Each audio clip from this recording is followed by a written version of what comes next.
Hello, Soulies, and welcome back for another episode. I've been really thinking about what do I want to share with you this week, or what have I learned about myself that is something that you guys might be able to take away from, lean into, or even go, oh, that's me. So I want to talk about this journey that I've been on to write this book. This week is marking the final 3 chapters, and it feels like the home straight. It feels like I'm so close. But I'm witnessing something really interesting in myself. For a long time, I have had a bit of a relationship with not finishing something that I start. So I am someone who gets very excited about the initial concept of something, and I'll run full into it. And this can be months on end. And then something just goes, meh, run out of that. So what I've recognized is what is it that fires me, then leads me to eh. So through this book process, as I'm writing this book, and it's a memoir, so it's got elements of my own life, and through that is some traumatic stories, and then it goes into how I healed from that trauma, where I found community and trust again, and then it's how it then empowered and inspired me to change the total direction of my career and my life. What I'm finding though is for the first 7 chapters, I was in the mess of a decade ago. I had not anticipated that I would reenact and sit back in the feelings of that trauma. Now, I know that sounds really silly to say out loud because genuinely I thought that I was at peace with everything that happened to me. I found the gold nugget. I found the silver lining. Positive things have come out of it. I'd made my peace with it. I'd had my grief and all of these things.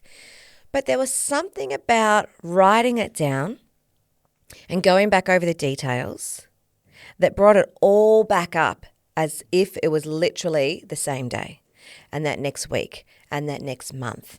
And I could not believe how much I went to pieces. I just did it and I got through. But what is interesting is in that process of those first 7 chapters, I did so well to stay on track.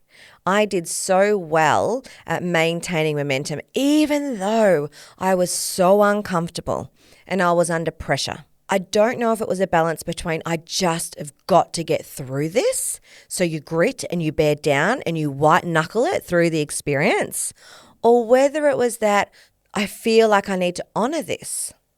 I feel like this needs my love, my time, and my respect. And I want to make sure that there's clarity around it. And I want to make sure that it's packaged a particular way. All of those uncomfortable feelings became my fire. So now I'm at the other end of the book where it's quite nice. It's actually really beautiful, but I'm losing the steam, folks. It's nice. Nice is not inspiring me. Nice is not really where any pain points are or inspiration is. And so I'm kind of dilly-dallying through. And if it wasn't for my book doula, I would probably be like, I've done it now. It's over. It's all right. And so I'm wondering, as I reflect on this part of myself, how many times have I done this in life? And is it only just the nice that is creating a level of boredom for me? Or is it that I'm actually a bit burnt out? I'm a bit burnt out from that uncomfortable process. And so now the nice is kind of at the tail end of my ability to give. And it got me thinking about where else I've used this in life, where else I've been full kilter, so uncomfortable, white knuckled through it, got down and achieved some of the best work of my life. But then when I got to the nice part, I kind of went, yep, done, bowing out. I'm wondering if you can recognize this in your life in any way. That there actually was something so powerful about the uncomfortable that it got you through. I wouldn't naturally say that I'm someone who's like attached to the drama or the misery or anything like that. I kind of like to live a life that's quite light-filled. But maybe there is some old patterning in my behavior that the brain goes, if it ain't hard, it ain't real, it ain't worth it. And it's kind of the same I do exercise. I'm all in there and I'm going for it. And then when it becomes easy and I've dropped the weight and I feel like I'm home, I just don't go anymore. It's like I feel like that is the full stop rather than seeing it as a comma in life. And potentially I'm missing out on fulfilling a lot of parts of myself. This book is one prime example, and just getting it to a really nice ending. The uncomfortable part of the growth is where the most fundamental change occurs for us. As we get older and we learn more resiliences, we do have the ability to have a look at those challenging times and kind of go, oh, I am this way and that situation built me for who I am today and I wouldn't change anything. But what about if we're putting ourselves through this pressure, and then that's what we're all kind of hooked on, is this level of pressure. And when things get too nice and a bit easy, we say yes to another thing. And then we add another thing on the list. And then we're going to do another thing around the house. Like, when is it enough? So with this, it's got me reflecting on how is another way that I can flip the script for my brain to outsmart it. Because I recognize that it's a part of me, but I also now know how much I can have control over it. I just have to trick it in just the right way. What is the incentive that I can dangle at the end of this line for myself to really get me over the line? When uncomfortableness was my motivator, what can I create as my new shift forward to get the job done? Recently, my book doula published a whole bunch of stats on what it takes to start a book. And one of them is, of all the people who attempt to start a book, 97% of them never finish the book. And I get that. I could so easily fall into that category. But I will make sure I'm a part of the 3% and I will finish. I also know that Amanda will kick my ass if I don't get this book done. So there's accountability, because there's someone like literally poking me going, where's my 5,000 words? Where's my 5,000 words every 2 weeks? And that's good for me. Like I kind of need that. So how can I be that for myself? Like, why do I need to rely on her to do that for me? Where is this lack of motivation?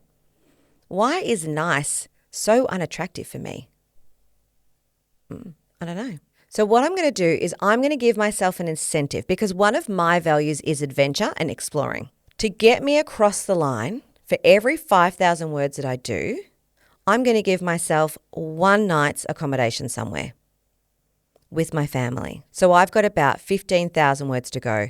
A chapter is about 5,000 words per chapter for a decent chapter. So I know that every time I get to that 5,000 words, I'll get a night away somewhere. And hopefully then I can say that part of my value, I will have a long weekend where I will book into a hotel with my family in Melbourne for 3 nights.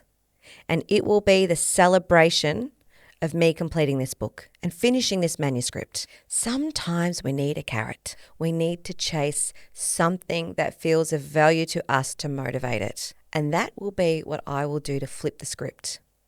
Because I love going away with my family, but I'm going to deny myself that until this book is done. In this instance, this particular Melbourne trip that I want to do with my family. And that's going to be my reward, to make sure that I follow through, because I really want to finish this. I really want to honor this, and there is no alternative. But I need to make sure that I stay on track, because it could be so easy to still be writing this book in a year's time and everything else comes first. Oh, sorry, I didn't get a chance to get the words to you. I was out having lunch with my friends every day. Oh, sorry, I didn't get a chance to get the words to you because I decided to go and visit someone, or housework got on top of me. So in what way do you need to create space from excuses to make sure that you follow through with something, to enjoy the commitment that you made and turn up for yourself and trust that you can be someone who turns up for something you really wanted to do? Some of you are so good at this already. You are at that gym at 5 a.m. every morning. You are committed. You are there. A lot of the time, though, I find that people who are motivated by that in some way don't have a choice, because it's part of how they manage their mental health and their stress and anxiety. So it becomes that their uncomfortable becomes their motivator. So how can we be inspired to do something because we actually know we really want to do it, rather than because we're uncomfortable and that motivates us? It's different across the board. But it's really interesting when you start to witness yourself in this light and you go, this is actually a pattern that I do fairly regularly. Why do I do that? why do I thrive in the uncomfortable and I pull my big girl pants on and I white knuckle through and I get it done? And then when it's nice, I lose interest.